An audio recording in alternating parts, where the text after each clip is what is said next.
What causes atheism? The disbelief in God. What causes people to believe that there is no God and everything that there is right now is all there is, and when they die it's just and that's it? Great, right from the get-go, you've established your complete lack of any idea that there's a difference between a lack of one belief and a positive belief in another thing. Now I'm sure I'll sound like a stuck record by the time I finish the next riffing video, but I'll explain it like I always do, because apparently that's my job now. Atheism, by definition, is not a belief that God does not exist. Atheism is a lack of the belief that he does exist. It's not a denial of the possibility that God exists, but a rejection of the notion based on your no evidence.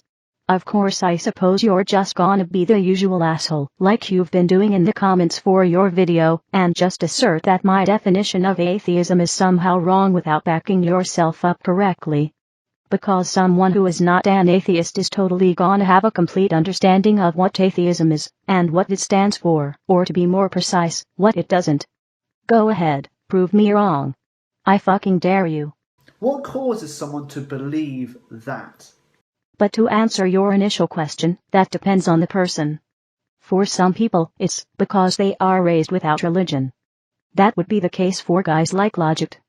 As for myself, I just never really bought into the idea that there was a God. Then I started looking at atheist arguments and comparing them to theist arguments, and guess which ones turned out not to be stupid.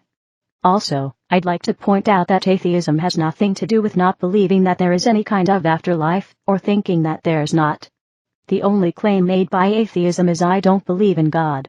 The existence of God and the existence of an afterlife are separate issues. To illustrate this point, I'm obviously an atheist. I am not convinced that any deities exist in this universe. However, I'm somewhat convinced that reincarnation could be a real thing, or that memories may have some way of passing down to different people post-mortem. I'm going to tell you with this analogy. Yeah, and it's not gonna work. At all. And you're gonna be wrong, and I'm not gonna be surprised. An example, actually, rather, because it's something which actually happened. Take the iPhone 1, okay, when it first came out, the first iPhone. When it first came out, everyone their socks were blown off. Wow, we have to get this phone. You touch the screen. Because prior to this, all the phones had buttons and, whatever. The first iPhone was brilliant. People were like, wow. I, on the other hand, was like fuck Apple, and I stuck with my Razor. Which I still have. It doesn't work anymore, but the point is I still have it. My current phone, that I actually use, is even older. Also, touchscreens are shit. And they get awful of fingerprints and pleb germs. Then the iPhone 2 came out, followed by the iPhone 3, the iPhone 4, the iPhone 5, and let's not even mention the S, the 3G and stuff like this, That's not a model number. I don't think you know what the G stands for. Just the model numbers. Every time a newer one came out, the one prior to it became obsolete, it became rubbish, it became so much lesser in value, it became rubbish, effectively, because something newer and greater, more superior came out, took its place, and became more fulfilling. Whereas my old Nokia can still kick the shit out of those newfangled bendy phones they have now. And then the iPhone 6 has come out, everyone's, oh yes, and the iPhone 6S has come out. People are like, oh yes, this is the best phone, it's got all this stuff, blah, blah, blah, showing all their friends, and they're going around showing all their family, and they go, oh look what it can do, look at this app, and they're completely happy with it. So are you actually gonna lead into some kind of point? Are you about to say that people are happy with atheism because it's new? Which it isn't. But it won't be long before the next iPhone comes out, and the iPhone 6 will look utterly stupid. And yet those notoriously unbreakable brick phones from the 90s and the aughts are gonna look cooler and cooler. And then when the iPhone after that comes out, that one will look utterly stupid. But there's not gonna be any new and improved version of atheism, and 99 cents on my dollar the Bible isn't gonna get updated either. And eventually, the one you're using right now, which might have cost you £800 perhaps. Sorry, I meant to say 99 pence on my pound. It kinda throws me off when people who aren't American say stupider things than some Americans would say. Your phone? Some of them I've seen ridiculous prices. Your phone might have cost you an awful lot of amount of money, but in the very near future, it won't be worth anything. It will be worth very little. Have you even looked at the recent price of a Nokia 3310 on Amazon? Neither have I. Nor do I want to. Now, how is this like coming to disbelief in God? I tell you, if you live with your eyes looking purely at a world where consumption, acquiring things is your life, then you're going to disbelieve in God. Non sequitur. Why? Because you are training your flesh, your body, the same way you train doing weights to get stronger and, all this stuff, right? So to summarize, consumerism equals atheism, because we lift and fitter and faster and healthier. The same way you train your body in that way, you train your soul, you train your body, to behave in a certain way. And atheism is not a behavior. So when you think, oh, I've got this now, it's the best thing it's going to be, this is so cool, you are very, very, very short-sighted to the fact that something greater is going to come along to replace that, and what you currently have is going to be pushed aside, no good, of no use, probably not remembered again in some cases. That's no reason to ignore what's being made now. If people all thought that way, then no one would have any technology, and the world would be one big collective shithole. And have you ever heard of retro gaming? It's kind of a thing. So, by the continuous taking up this phone, this is brilliant, really good, then a new one comes along, oh, throw that one away, oh, this one's really good, a new one comes along, oh, rubbish, throw it away, oh, this is really good, and so on and so forth. You're training your body to always be dissatisfied in what you had, but always live in the hope of what's to come, and then being dissatisfied with that. And that is a very terrible thing to do. Projection much? Do I really need to say anything here? Aren't you guys the ones who just ignore the world around you while hoping for what you think is to come? But in all likelihood isn't? Don't even bother saying no, we all know the answer is yes. If instead you turn away and push away these things and decide, you know what, this stuff is not going to have control over me, I'm not going to be overthrown and controlled by the newest technology. Dramatic irony. Instead, I'm going to seek Jesus. Now, before you turn off the video, listen. I'm going to seek Jesus, and in seeking him, being born again, believing in him, and receiving the promise of eternal life in heaven. Instead, I'm going to live in the present rather than superstitious pipe dreams of the future, and in accepting the world as it is, begin truly living my life, and give myself the promise that my life will not be lived in vain. Two things are going to happen. One, you're not going to be dissatisfied. In fact, the complete and utter opposite. In Jesus is the complete fulfillment of life. There's complete, absolute joy. Try saying that to my dad. He was a damn hardcore Christian for 8 years when I was a kid, and he became one of the angriest pricks I've ever dealt with until he came to his senses. Why? Because we have everything we need. We're completely satisfied in the knowledge, assumption, that Jesus is Lord, and that when we get to heaven, then we'll inherit our true treasures. Proving my point about actually living your own damn life rather than ignoring it for the sake of a 2,000 years dead cult leader who may or may not have even existed historically. Our true treasures are of life. Like the one that we actually have right now? Which could end at any moment. Which is exactly why we're supposed to fucking treasure it. You fucking dip. And of abundance of life. Life in its fullest. Because there's nothing as fulfilling as spending eternity telling a giant sky genie how awesome he is for letting you spend eternity with him to tell him he's awesome, right? The life you have right now, you see, is a portion, a taster, if you will, for what's to come. You either use this life to seek truth, which is what scientists do, and love righteousness, which is a man-made idea, and in which case you will live in righteousness in heaven, of which the existence is not proven, and is therefore not relevant. Or you will live this life to consume and be disappointed. Like you would know how happy we are when we don't worry about pissing off a self-absorbed invisible genie. To come to the belief that nothing can really satisfy, because only things can satisfy, because nothing can satisfy, because only things can satisfy. Are you even aware that you're blatantly contradicting yourself? Or are you just following God's example? That's all they do, but you know in yourself they don't satisfy you. You know in yourself.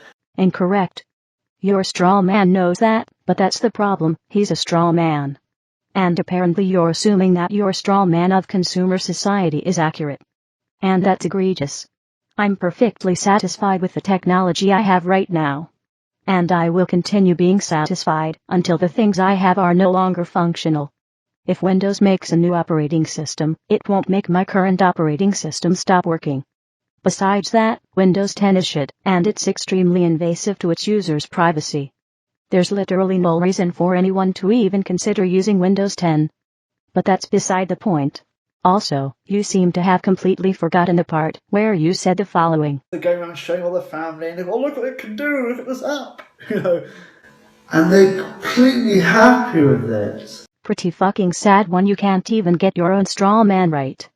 But in doing so you're also just contradicting yourself more, and making yourself look like an even bigger moron. You might get the best car, brand new shiny red Ferrari 360 or whatever the newest model is. Roof down, lovely car, fast, economical, whatever. But then a newer model will come out and your car will go from being the best car to being, yeah, it's a nice car. Only if you're the quintessential elitist prick. And then another car will come out, another one will come out. And eventually your car will look, not that good. Practically boring. You're not at all familiar with the concept of classic cars, I take it. And do you also not notice how so many of the cars that have been made in the last several years all look the same? Isn't that sad? That you've lost satisfaction. You can't be satisfied. In fact, all you can be is dragging along. What's really sad is that you actually seem to be buying into your own straw man. It's bad enough that you even made one. You know, some atheists don't believe there's any meaning to life. Give me an example, or that's just a straw man too. Some atheist professors even say, what is the meaning of life? You know? And eventually they come to their conclusions after scribbling down in books and scratching their heads and scratching their butts. They come to the decision there's no meaning to life. That's because they are living in this stupid, blindingly stupid worldview in which nothing truly satisfies. Oh look, more projection. And the idea is not that life is meaningless, the idea is that we create our own meaning. We decide the meanings of our own lives ourselves. Or at least that's how I do it. In which they might have the greatest theory and they do all their work around it and realise it didn't amount to much, or well, next greatest theory, no, it didn't amount to much, carry on. Just look at you, pathetically aping your own bogus notions of the scientific world.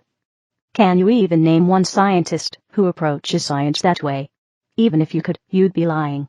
If scientists had that attitude about scientific theory, they wouldn't be developing those theories, much less dedicating so much of their lives to the development of those theories. Everything you're saying here, everything you're presenting yourself to be here, is laughable.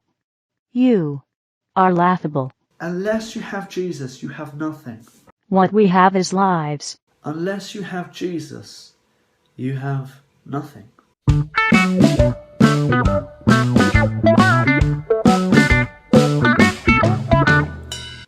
Jesus gives me complete satisfaction. So in other words, you're satisfied with not living. The promise of eternal life in heaven. Do I also have to tell you the difference between a promise and a guarantee? No longer now, when I die, all my things, all those things I've collected, all my lovely things, when I die, those things will be left here. Oh, I've left all my good things on earth. Indeed. All those wonderful contributions to society, and all those beloved memories of the people whose lives you've improved in some way. All left on earth, where they belong. But if I store up my gifts in heaven, same way a bank saves your money for you, if you will. If you save up your gifts in heaven, your treasures, then you'll receive them when you get there. Priceless gems, such as the ability to stand around and tell God that he's pretty neat. But if you live in wickedness right now, continuously feeding your flesh, ever being disappointed, ever feeding your flesh's depression, ever trying to seek something which you know you can't obtain. If that's what we're doing, then I do the impossible every day before breakfast. And if God thinks that's wickedness, then he needs to go get himself a dictionary. Everybody wants to be loved, you know. Whether they want to be famous and be loved by everyone, or if you just want to be loved by that certain special person. Everybody wants to be loved. But let me tell you this, famous people who are loved by the nations, they come and they go. And that person you love, that special person, they'll let you down. Or if it haven't gone with someone else, they will. I think I can guess what broke you into settling for Jesus. Because people, the flesh of the world, let us down. There's nothing here which can truly satisfy you. Or maybe you just haven't tried going with someone else. But if you turn your life to Jesus, you will inherit that satisfaction. You will acquire right now true peace. Jesus will give you his spirit of peace. Alternately, you could just attend a conservative talk show, and flip a table, and chase the host around with a whip. Then you'll get your own spirit of peace. And he'll give you complete satisfaction. See, I was never satisfied having imaginary friends. That's why I joined a biker gang. And that gave me almost as much satisfaction as my bad my PS Vita. So what causes atheism? Sin. Thinking. Gluttony. That's not even a sin. Overconsumption. Projection. Seeking in darkness for light. We have the torch. When you know light can only be found as a source. Or, you can make your own. Jesus is the source of light. He is the light. Jesus is a glow-in-the-dark sticker on a child's bedroom wall. And if you seek him in truth and in his kingdom and in righteousness, his kingdom is faith. If you believe in him, you'll be set free. You're also liable to alienate the real people who love you, and your life is that much more likely to have no influence on the world where you live it. You'll be set free of this captivity of worldly needs and requirements. I must have the newest thing, and it not being satisfactory. And here you are, a prisoner of the endless cycle of repeating your nonsensical made-up shit. But it be damning to your soul, cause you grief rather than joy. That's what these things do. But Jesus gives you only joy. He gives you only peace. He gives you only hope. My father would say otherwise. He's the number one reason I make these videos. He also gives you life. And causes you to ignore the one you already have. Did I mention that? Only Jesus offers life. Parents offer life when they fuck. Have you ever taken a biology class? He promises you life in heaven, life eternal. Now some atheists say to me, oh, eternal life would be boring. Eternal life can't be boring. Nothing's boring after you completely lose your mind from being alive for so long. You say that because you are deluded into the thinking that good things are bad. Like how Christians are deluded into thinking that things like sex and self-confidence are bad. No, good things are good. Bad things are bad. Exactly. Get it through your damn head.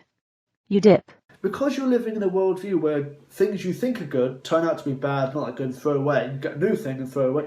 Because you live by that, you think things become boring. You think good things become boring because you've trained your flesh to think that way. Or you've trained yourself to assume that's how we think.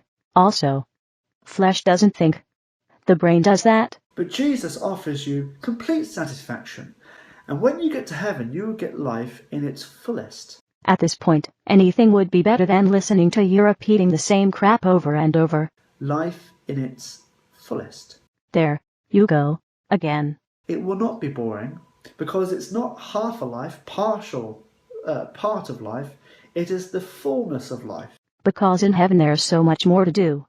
Like assure God that he's great. Say hi to God. Fawn over God. Push back God's insecurities with continuous flattery.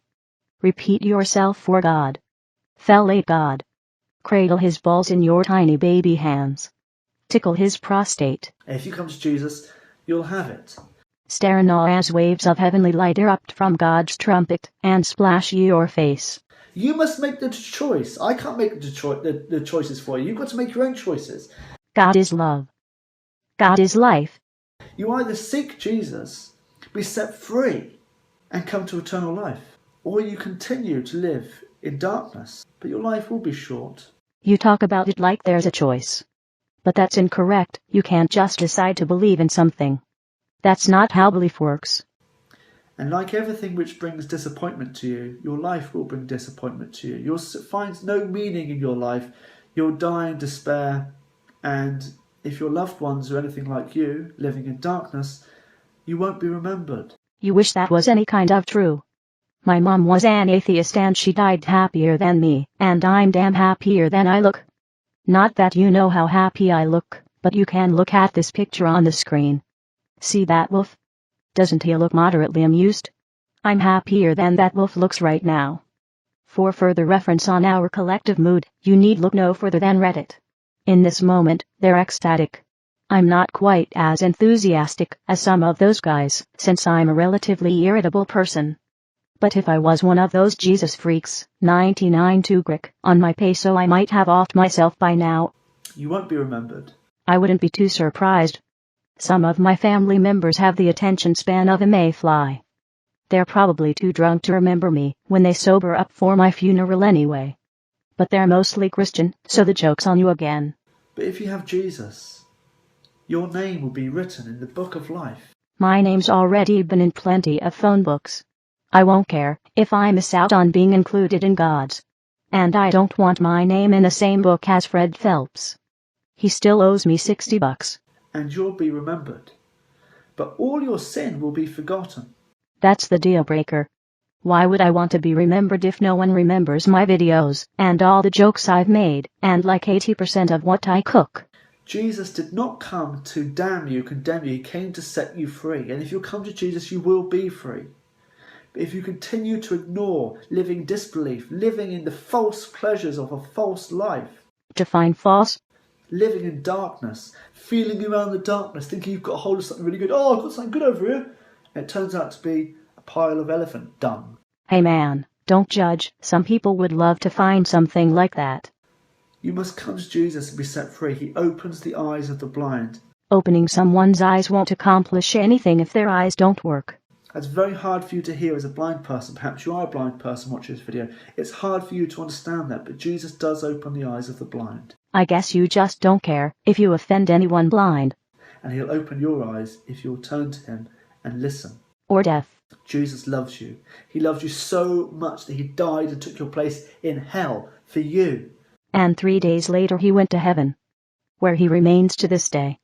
Unlike everyone else who supposedly went to hell. And if you'll accept that, you will inherit everything. See, Jesus doesn't give you a part thing. He gives you everything. I'm tempted to think there was supposed to be some kind of meaning to you putting that cup in front of the camera just now. Everything he'll give to you. Everything. Because he is the fullness of life. God bless you. Take care. And this video went on for over 12 minutes again. I'm sorry, but yeah, take care. I guess there wasn't any meaning to it then. Or anything else for that matter. Like life. Oh wait,